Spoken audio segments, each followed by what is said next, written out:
Okay, good morning. My name is Tom.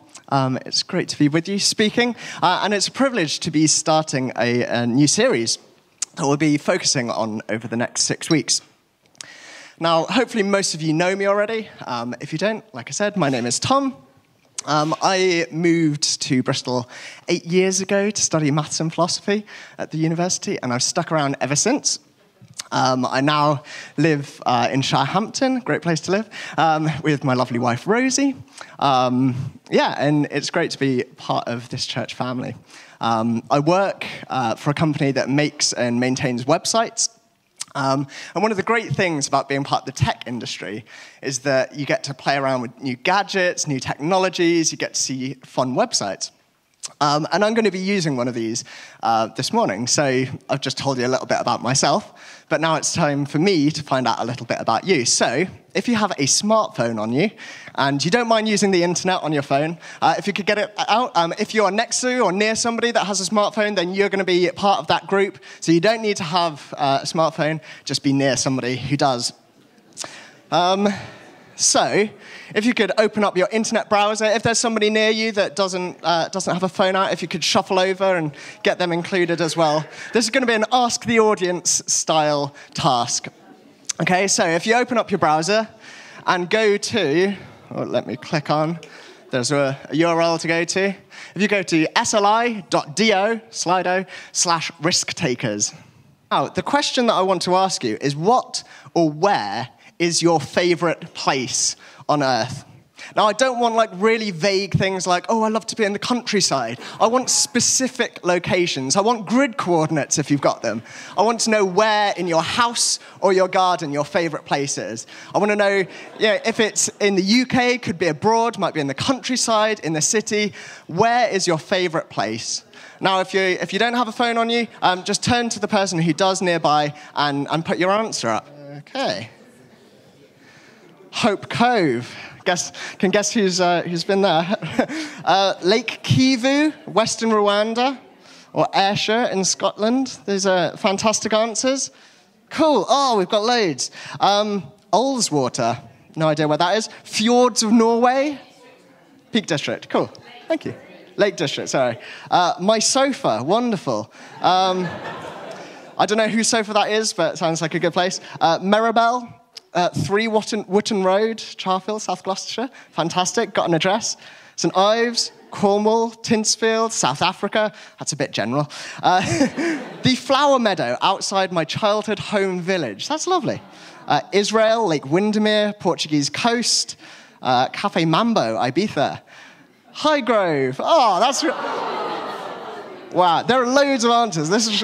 really exciting. I think I'll stop on Highgrove because how much better can it get than that? So, amazing. Thank you for interacting. It was just up there. Great. There'll be a couple more questions throughout the talk, but that was just to get you started and for me to get to know you a bit more. And actually, I'm really glad for one of those answers because it's probably my answer as well, and that's my sofa. Now, I think my favorite place is probably my sofa with a blanket. It's nice and cozy. We've got the fire nearby. I'm really close to the kitchen, so if I get hungry, I can go and grab some food. There are games, there's a TV, there are books nearby. It is the epitome of comfort and convenience. And now, part of me feels a bit sad that that's one of my favorite places, especially when it's compared to some of those fantastic answers that you guys gave. But it's a comfortable place. It's a safe place for me, and I like that. But I think our culture in general actually really sort of seeks after comfort and convenience, and I think that this is a product of that in some ways. Yeah, I don't dislike convenience. In fact, I like it. I like having a kettle, which boils water extremely quickly. I like having heating that you can turn on using your phone. But all of these things and next day delivery, it just feeds into this atmosphere, this culture of comfort and convenience. But the thing with comfort, the problem with comfort, is that it's comfortable. The more comfort we have, the more we try to avoid things which are uncomfortable. singer and songwriter and a political activist called Andy Flanagan says, we have all developed finely tuned suffering avoidance mechanisms that kick in when we see even a hint of effort coming around the corner. And I don't know how much you agree or disagree with that quote, but I certainly see it in myself and I see it in society around me. So the issue with comfort is that it means that we start to pull away from situations or people which will cause us discomfort or will cause us pain. And that means, for example, that we might stop hanging out with people that society deems as unsavory because our friends might not think as well of us. It might mean that we start hoarding money because actually I want a new car, I want a new holiday, I want to do a renovation on my house. All those things which are not bad in and of themselves. But if we avoid situations of discomfort to gain that comfort, that's where the problem comes in. And those hoarding and sort of wanting comfort, those aren't attributes that I see in Jesus at all. Jesus hung around with the down and outs of society. He hung around with prostitutes and tax collectors and lepers, all the people that society said you shouldn't hang around with. And Jesus could have made so much money if he'd sold his healings or if he'd sold his time, if he said even just like 10p for like 10 seconds of my time, he would have been a millionaire, but he didn't. He gave generously his time and all of his possessions. And he calls us to do likewise. Jesus calls us to be risk takers for him. That's what the new series is about. Now, it's not about being impulsive. It's not about making rash decisions or taking up base jumping. That is not what this series is about. It's about taking risks for God. It's about following his calling, whatever he's called us to do. Now, the pastor and author, John Ortberg, says that you were made for something more than merely avoiding failure. There's something inside you which wants to walk on water, to leave the comfort of routine existence and abandon yourself to the high adventure of following God. Isn't that exciting? That we're called out of the comfortable boat and we're called to walk on water. I don't know about you, that really excites me. And it makes me think about comfort, like my comfortable life, and actually how I can be stepping out and taking risks for Jesus. And that's what we're going to be looking at over the next 6 weeks. Now, something to bear in mind is something that Ed mentioned last week. We don't want to feel condemned, and we don't want to fall into comparison with each other. That's not the whole point of this series. The point of this series is to challenge. Now, challenge isn't always comfortable, and we might feel convicted, but don't let that change to condemnation. Don't feel worse because of it. So, that's all well and good. We're going to be challenged over the next 6 weeks, especially if you're here and you have faith. We'll be asking, what does it mean to live out an authentic faith? But if you're here and you're not a Christian today, I would urge you to challenge yourself as well. What am I living for? Our culture is really focused on authenticity.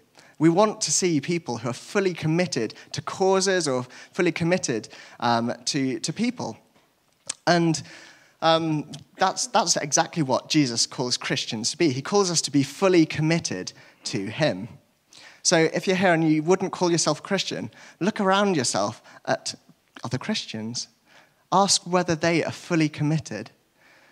We'll be looking at characters from the Bible. See, as we go through these next few weeks, see what they were committed to. See the God that they were committed to. And wonder, maybe there was something that was worth it for them. And then look at yourself and think, am I living a fully authentic life? Am I fully committed to something or someone? So it's not just challenging for Christians. It's going to be a challenging series for you, no matter what your faith. Anyway, that was just a brief series, a little nugget of what we're going to be having over the next few weeks.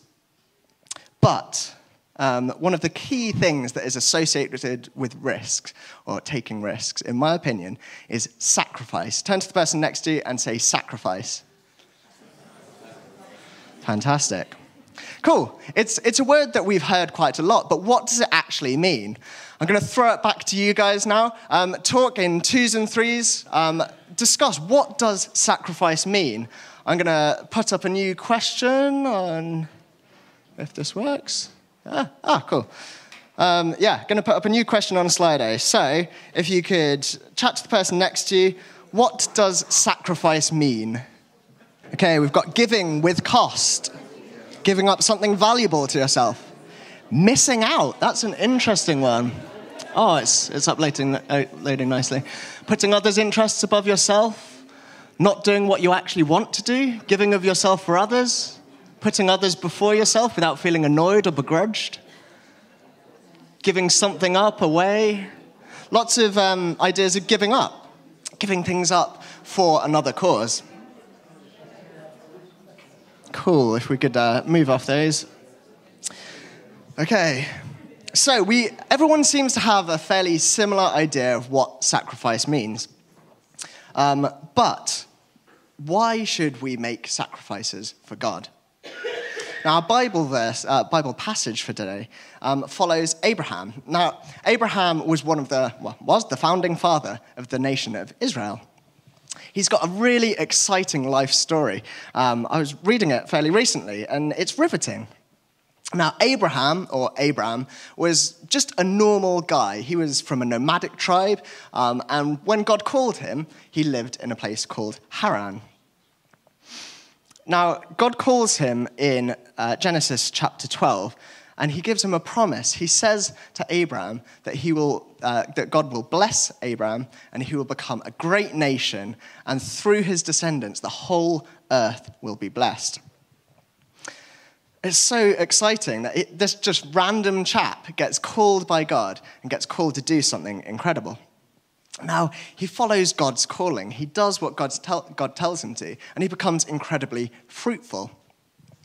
It's a really interesting story. It's not without its low points.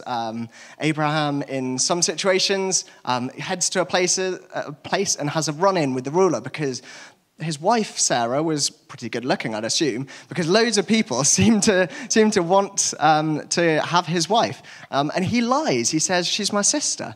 Thankfully, God gets him out of that jam. But it happens more than once. Also, there was this promise that Abraham had been given that he would be made into a great nation, and yet Sarah, his wife, couldn't have children. It's a huge problem they see this promise, but how is it going to be fulfilled? And so they try and take matters into their own hands. Abraham ends up sleeping with Hagar, who is Sarah's servant girl, and they have a kid, Ishmael, but that wasn't God's plan, and it causes all sorts of hurt and heartbreak.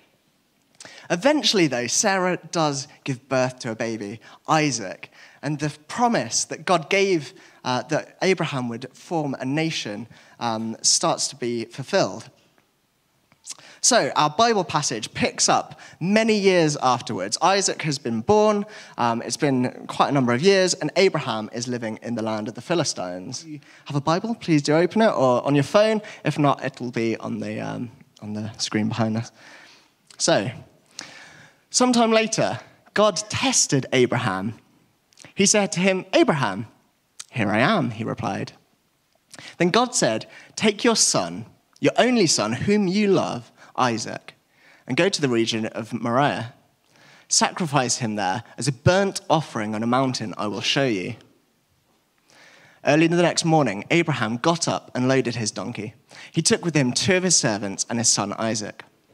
When he had cut enough wood for the burnt offering, he set out for the place God had told him about. On the 3rd day, Abraham looked up and saw the place in the distance. He said to his servants, "Stay here with the donkey while I and the boy go over there. We'll worship, and then we'll come back to you." Abraham took the wood for the burnt offering and placed it on his son Isaac, and he himself carried the fire and the knife. As the two of them went on together, Isaac spoke up and said to his father Abraham, "Father?" "Yes, my son," Abraham replied. "The fire and the wood are here," Isaac said, "but where is the lamb for the burnt offering?"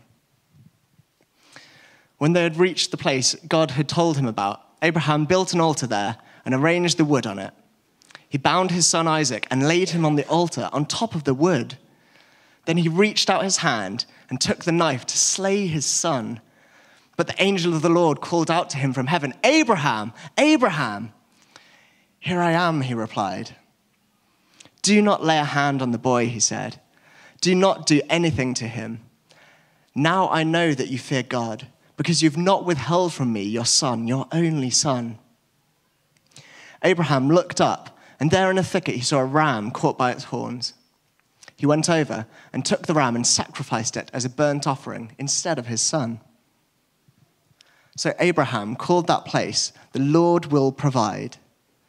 And to this day it said, "On the mountain of the Lord it will be provided." The angel of the Lord called to Abraham from heaven a second time and said, "I swear by myself, declares the Lord, that because you've done this and have not withheld your son, your only son, I will surely bless you and make your descendants as numerous as the stars in the sky and as the sand on the seashore. Your descendants will take possession of the cities of their enemies, and through your offspring, all nations on earth will be blessed because you've obeyed me." Lord, thank you for your word. Would you speak to us through it? Speak to us through the challenge of this situation, and speak to us and inspire us, I pray. Amen. So the main question I want to answer in the remainder of my time is, why should we sacrifice to God? That's ultimately the basis of why we would take risks. If we're willing to sacrifice for God, we'll be willing to take risks for God. So why does Abraham do what he does? It's actually quite a shocking passage to read, I think. The idea that Abraham would risk his legacy, he would risk the promise that God had given him, just because God asked him to do that. So why did he do it? Well, the first reason is that he did it in response to all that God had done for him. Now, Abraham had been richly blessed by God. He was a rich man by now. He was very old as well. He'd been kept alive and kept going. God had provided and protected for him his whole life long since turning to him. He now had a son through Sarah, despite all the odds. God had been thoroughly faithful to him. And in everything that the Lord had asked, it had come to fulfillment. There was a purpose behind everything that God had asked him to do. It was amazing what God had done through him. And even though God's timing wasn't maybe what Abraham wanted it to be, he hadn't been let down by God. He had a history of seeing God pulling through for him. And so that's why he is willing to make this sacrifice, to take this risk, is in response to everything that God had done to him. So how does that apply to us? Well, one of my favorite passages in the Bible comes in the book of Romans. This is a letter from Paul to the church in Rome. And we've got Philip Gennady to do a little intro of Romans for us. So, now, Paul, who was one of the early Christians, he used to be an unbeliever, persecuted the church, and then he began to spread the Christian message after he had an encounter with the risen Lord Jesus. He wrote a letter to Christians, new believers, in the capital of the Roman Empire, in Rome itself. Now, these weren't Jewish people. They didn't understand all the ins and outs of faith as it had been handed down to the Jewish people for generations. And so Paul spells it out, what the good news is, that there is a God, that he requires something of us as human beings, that we all fall short of what we expect of ourselves and what God expects of us. But God, because of his infinite love and mercy, came down in human form, became a man, Jesus Christ, showed us what it's like to be truly human, and then gives his life voluntarily on the cross, paying the price for every wrong thing that we've said, thought, and done, and beats death, beats everything that holds us back, holds us down, rises from the dead on the third day, and now comes to give us his Spirit. And Paul spends 11 chapters in this book, it's just a letter actually, 11 chapters explaining all these things to these early That's Christians. a lovely bit of context behind where we will come into this passage. This is Romans chapter 12, verse 1. And it says, "Therefore, I urge you, brothers and sisters, in view of God's mercy." And let's just pause there and look at that. Therefore, in view of God's mercy. This is the culmination of the previous 11 chapters, all of that explanation about Jesus' sacrifice for us. He says, therefore, because of all of that stuff that I've just explained, therefore. And what does Jesus' sacrifice require of us? Well, then he goes on to say it. Offer your bodies as a living sacrifice. Our true and proper response to Jesus' sacrifice is for us to sacrifice ourselves for him. Now, maybe you are here this morning and you haven't fully grasped what Jesus has done for you. You haven't fully understood the depth of what he has done for you. Alpha is happening at Woody's on a Wednesday evening. It's not too late to go along and hear more about what Jesus has done for you. Or check out the Gospels, the 4 Gospels in the Bible. Read about Jesus' life. See what he's done, the depth that he went to. See his sacrifice. And then, why do we sacrifice back to God? Well, we do it in response to what he's done for us. Now, secondly, we sacrifice because of our relationship with God. If we'd read that passage about Abraham in complete, with no context, it would have sounded so random, so weird, that God had just asked him to sacrifice his son. It would have come from nowhere. And yet it doesn't. There is a whole lifetime of following God that is the background to this request. Abraham had a relationship with God. I'm going to go back to you guys. We sacrifice for our friends. We sacrifice for those that we have a relationship with. Now, you might not have thought about it in terms of sacrifice, but if you've ever bought your friend a present, you're sacrificing money for their happiness.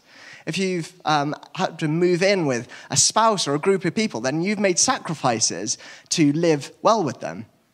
Maybe you've got a friend who's going through a hard time and you've sacrificed time to spend with them and help them through it. So have a think about what kind of sacrifices that you've made for your friends, loved ones, and if you could answer the question, go for it. Lots of parents answering here, lots of sleeps. Giving up my sewing room so my children could have separate bedrooms. Church ministry opportunities, moved church, job prospects, time, energy, money. Money, where to live, sleep. Lots of sleep. Okay, let's move on from those answers there. So as we can see, we make sacrifices for people that we love. In Abraham's story, we see that he makes a sacrifice because of that relationship that he has with God. And that applies to us as well. If we have a relationship with God, which we can do through Jesus Christ, then we should be making sacrifices for him. And I say that as a challenge to myself because I know that I don't do everything that I could do for God. But if I would be willing to give up time, money, energy, sleep for friends, well, why wouldn't I want to do that for God as well? If that's the foremost relationship in my life, why am I not giving more? It's so challenging. So we sacrifice because of our relationship, that intimate relationship that we can have with God. Now, finally, we sacrifice because it's rewarding. Now, this is a bit of a strange one, and obviously rewards probably aren't the primary thing in our heads when we're making a sacrifice, but God is a good God, and he loves to reward people who are faithful to him. As we can see in Genesis, so back in the passage, the angel of the Lord says to Abraham, after he's gone through this ordeal, he says, "I swear by myself, declares the Lord, that because you've done this, you've not withheld your son, your only son, I will surely bless you and make your descendants as numerous as the stars in the sky and as the sand on the seashore. Your descendants will take possession of the cities of their enemies, and through your offspring, all nations on earth will be blessed because you've obeyed me. There was a reward for Abraham. It was a confirmation of his calling, a confirmation of the covenant that had been made to him. It wasn't an instant reward. He still only had, well, 2 children, I guess, but one through which the promise was fulfilled. He didn't have a great nation when he died, but God rewarded him. And we can see through Jesus blessing the whole earth and through the existence of the nation of Israel that God was faithful to that promise. So how does that apply to us? Well, have you ever seen something? It might have been a really fantastic house. It might have been a car or an antique or a bit of jewelry that you've just thought, oh, I've got to have that. Has anyone had those sort of moments? And you've sold things to be able to purchase this new thing. Well, Jesus tells a story about that. He tells a couple of stories. He tells of a fine pearl merchant who sees a fine pearl, and he goes home and sells absolutely everything that he has to get this pearl. And he speaks of a normal chap who's just walking along. He finds a field with a treasure hidden in it, and he sells everything that he has. He joyfully sells it to buy this field and to get the treasure. These are people who are fully committed to buying whatever they found. And where does Jesus use this analogy? He uses it about the kingdom of heaven. The kingdom of heaven is worth selling absolutely everything for to get. So the kingdom of heaven is worth sacrificing everything.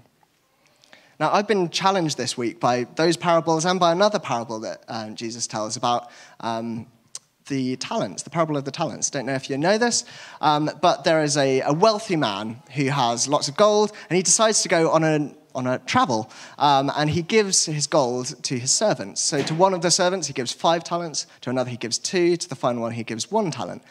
Now, a talent is worth 20 years of wages. This isn't a small sum, even for the one who only gets 1. But the master goes away, and the servants put the money to work. And when the master comes back, eventually he settles accounts with them. The one who's had 5 talents has doubled it. He's invested it. He's taken risks with it. He's used it, and he's gained another 5.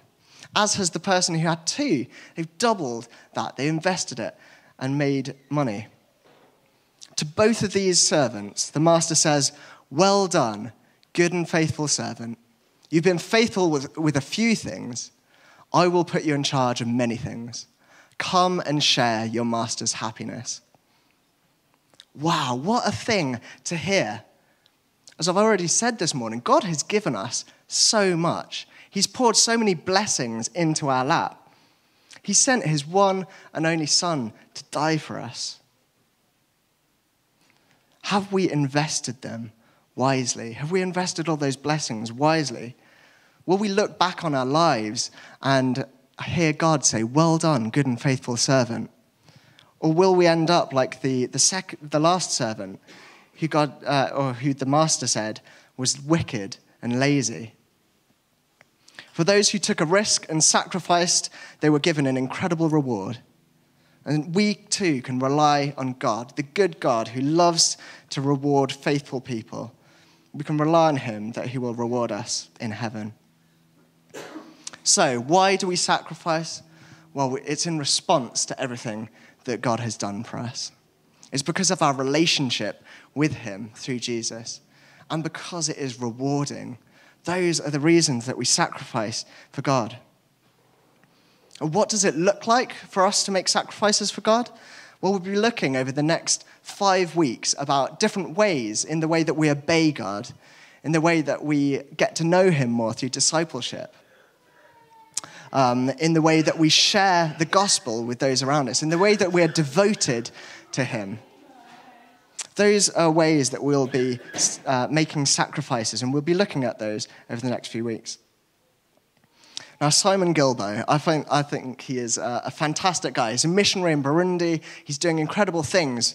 But he said this: it's been inbred into us that we have to do exceptional things for God, but we don't. We have to be exceptional in the ordinary things. He goes on to say in that passage that might mean sticking it out in a horrible job. Might mean offering forgiveness to someone who's not even sorry. Might be giving time or finances at great personal cost, or letting go of our right to be even. These things are all challenges, and they fly in the face of today's tendency to lower the bar. So sacrificing for God doesn't necessarily mean doing epic things for him. It just means doing exceptional things in ordinary everyday life. Now, one risk that we are going to be asking you to take over the next few weeks is to be thinking and praying and then inviting someone to the Christmas carol service that we're having this year. It is on the 8th of December, whatever that Sunday is. I've forgotten the date. I think it's the 8th, at 8 p.m. It is coming up. Be praying about who to invite and invite them. It might be a sacrifice. It might mean risking somebody saying no. Your pride might get hurt. It might mean sacrificing your time. Maybe you weren't planning on coming, but you can give your time up if your friend or your family wants to come along. Remember, as you're inviting people, that Jesus didn't hold back anything when he sacrificed for us. So no sacrifice is not worthy of him. We're going to finish by standing, if you wouldn't mind getting to your feet, and we'll say a prayer together as we head into communion. Now, you don't have to say this prayer if you don't want to. It is a prayer of commitment, but if you feel like you want to recommit yourself to God, being living sacrifices for God, then let's read the words together. I come to you today, O Lord, to give up my rights, to lay down my life, to offer my future, to give my devotion, my skills, my energies. I shall not waste time deploring my weaknesses, nor my unfittedness for the work. I acknowledge your choice with my life to make Christ attractive and intelligible to those around me. I come to you for spiritual preparation. Put your hand upon me. Anoint me with the oil of the one with good news. Save me from compromise. Heal my small ambitions. Deliver me from the itch to always be right. Save me from wasting time. I accept hard work. I ask for no easy place. Help me to judge others who walk a smoother path. Show me those things that diminish spiritual power in a soul. I now consecrate my days to you. Make your will more precious than anybody or everything. Fill me with your power. And when at the end of life's journey I see you face to face, may I hear those undeserving words, well done, my good and faithful servant. I ask this not for myself, but for the glory of your Son. Amen. Yes, amen. Lord, we thank you for your sacrifice for us. We're sorry, Lord, for those times when we've held back something from you and we haven't been fully committed to you. Please forgive us. And would you inspire us to be living sacrifices, to be exceptional in the ordinary things of life. Amen.